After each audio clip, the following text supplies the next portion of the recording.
Supreme কোর্টের দিকে আজ নজর থাকবে। 26,000 শিক্ষক শিক্ষাকর্মীর ভবিষ্যৎ কি জানা যাবে আর কিছুক্ষণ পরে। সকাল 10:30 নজর আমাদের সকাল 10:30টায় কি হবে ভবিষ্যৎ। কলকাতা হাইকোর্টের যে নির্দেশ তাই বহাল থাকবে নাকি তা খারিজ করে দেবে দেশের সর্বোচ্চ আদালত। এসএসসি চাকরি বাতিল মামলার রায় ঘোষণা প্রধান বিচারপতির বেঞ্চে সকাল 10:30টায়। 26,000 চাকরি বাতিল হয়ে গিয়েছিল হাইকোর্টের নির্দেশে, আর সেই নির্দেশ চ্যালেঞ্জ করে সুপ্রিম কোর্টে যায় রাজ্য এবং চাকরি হারারা। কি হবে তাদের? মৈত্রেয় রয়েছে নদিল্লি থেকে আমার সঙ্গে সরাসরি। মৈত্রেয়, আজ এক গুরুত্বপূর্ণ অত্যন্ত তাৎপর্যপূর্ণ একটা দিন। 26,000 চাকরি হারা, সেই 26,000-এর সঙ্গে যদি প্রত্যেকের পরিবারের 2-3জনও দেখি আমি, তাহলেও অন্তত 1 লাখ মানুষ তাকিয়ে রয়েছেন প্রত্যক্ষভাবে। তার প্রভাব পড়বে আজকের এই নির্দেশ তাদের জীবনের উপর। আমি একটু জেনে নিতে চাইবো যে আজ ঠিক কি কি হতে পারে, কি কখন শুরু হবে, পুরো বিষয়টা একটু যদি জানতে চাই।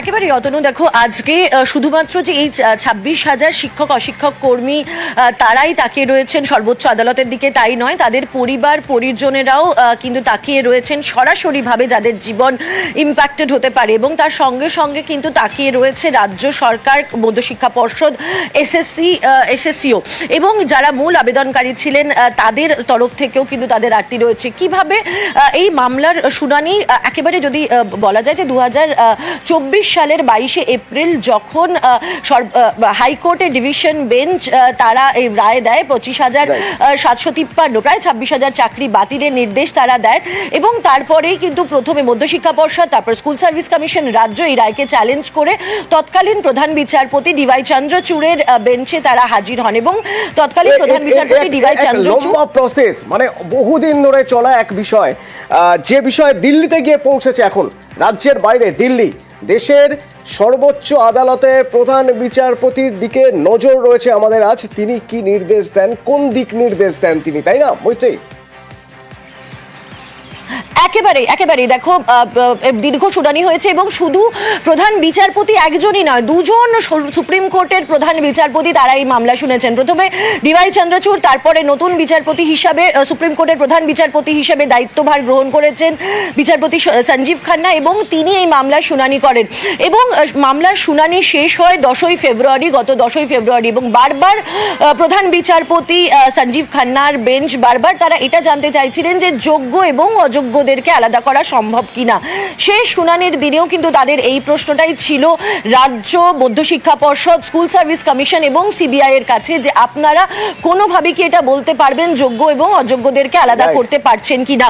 বিভিন্ন সংখ্যা উঠে এসেছে, তাতে সিবিআই এর তরফ থেকে একটি সংখ্যা দেওয়া হয়েছে, এসএসসির তরফ থেকে সংখ্যা দেওয়া হয়েছে, মধ্যশিক্ষা পর্ষদের তরফ থেকে কিছু সংখ্যা দেওয়া হয়েছে, কিন্তু সেটাই আলটিমেট কিনা এবং সেই সংখ্যাগুলোর মধ্যে কোন সংখ্যাটি চূড়ান্তভাবে ধরে নেবে প্রধান বিচারপতির বেঞ্চ, সেটাই কিন্তু দেখার। এবং আমাদের নজর থাকবে মৈত্রেয়ী, কিছুক্ষণ পরেই আবার তোমার সঙ্গে কথা হবে। 10:30টায় সময় নির্ধারণ হয়েছে, 10:30টায়। যা শুরু হয়েছিল 2021 সালের জুন থেকে, আজ 2025-এর এপ্রিলে সমাপতন কেমন হবে? 2021-এর জুন, একটু ব্যাকগ্রাউন্ডটা দেখা যাক। আমার সঙ্গে অর্ণব রয়েছে, অর্ণবের সঙ্গে একবার আমি কথা বলবো। অর্ণবের সঙ্গে কথা বলি। অর্ণব, 2021-এর জুন আইনি প্রক্রিয়া শুরু, একটু ব্যাকগ্রাউন্ডটা, প্রেক্ষাপটটা তোমার থেকে জেনে নেব।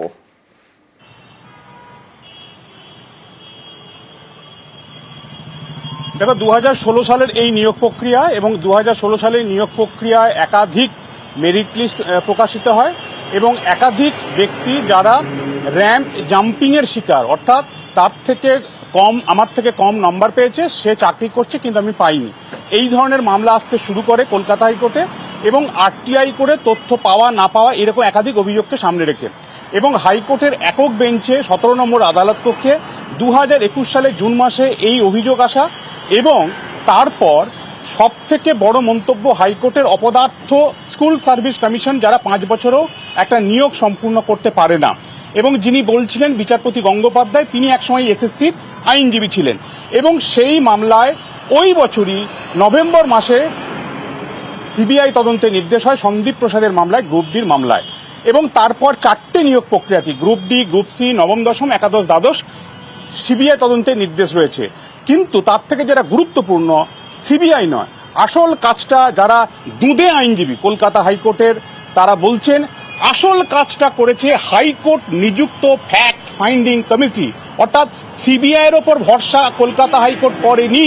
বিচারপতি হরিশ টন্ডনের ডিভিশন বেঞ্চ যখন একজন অবসরপ্রাপ্ত হাইকোর্টের বিচারপতি রঞ্জিত কুমার বাগের নেতৃত্বে একটা অনুসন্ধান কমিটি করে দিল এবং হাইকোর্ট নিযুক্ত এই ফ্যাক্ট ফাইন্ডিং কমিটি যে রিপোর্ট দিল, যেটা বিচারপতি তালুকদারের ডিভিশন বেঞ্চ অ্যাকসেপ্ট করলো এবং ওই রেকমেন্ডেশনগুলোই সিবিআই তদন্ত এগিয়ে নিয়ে যেতে শুরু করলো, সেটা একটা বড়সড় আদালতে সিলমোহর পড়লো।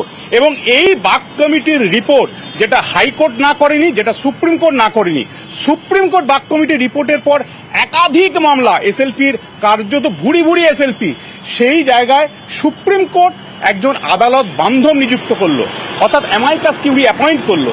সেই আদালত বান্ধব যে তথ্য দিল তাতে সুপ্রিম কোর্টের শীর্ষ আদালতের চোখ কপালে উঠল। কিন্তু যোগ্য মেধাবী অনেক পড়ুয়া তারা চাকরি করছেন দীর্ঘদিন ধরে, তাদের ক্ষেত্রে কি হবে? সুপ্রিম কোর্ট বারবার একটা প্রশ্নের উত্তর চেয়েছে, যতগুলো শুনানি হয়েছে, যে যোগ্য এবং অযোগ্য এই পৃথকীকরণ করে দিক এসএসসি, মধ্যশিক্ষা পর্ষদ বা এক্ষেত্রে রাজ্য সরকার বা সিবিআই।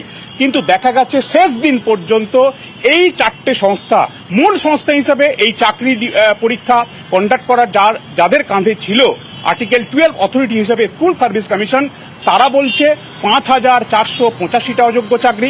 মধ্যশিক্ষা পর্ষদ তারা বলছে না, 5,485 না, 5,189টা অযোগ্য চাকরি, বাকিটা যোগ্য চাকরি।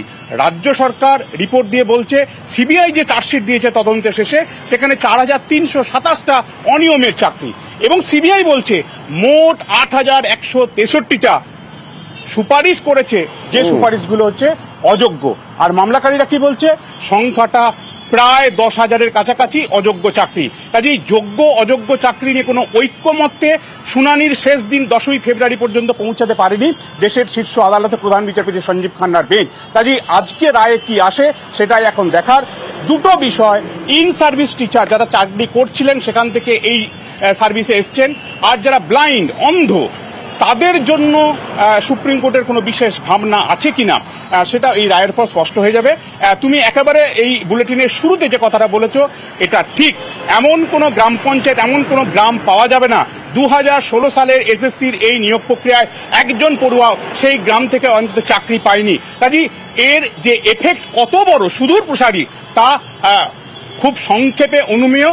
এবং আবারও বলছি, স্বাধীনতা উত্তর ভারতবর্ষে সব থেকে বেশি নিয়োগের দুর্নীতির মামলার আজ রায় ঘোষণা করতে চলেছে সুপ্রিম কোর্ট। কাউন্টডাউন শুরু হয়ে গেছে অর্ণব, কাউন্টডাউন শুরু হয়ে গেছে। আর মিনিট 22 হিসেব করে দেখতে গেলে, আর মিনিট 22। এই যে বলছিলে এত মানুষ, সেই এত মানুষ অপেক্ষা করে রয়েছেন যারা প্রত্যক্ষভাবে প্রভাবিত হবেন আজকের রায়ের উপর, আজকের ভার্ডিক্টের উপর। অপেক্ষায় রয়েছি আমরা দেশের শীর্ষ আদালত কোন রায় শোনায় এই 26,000 চাকরিহারা তাদের পরিবারকে।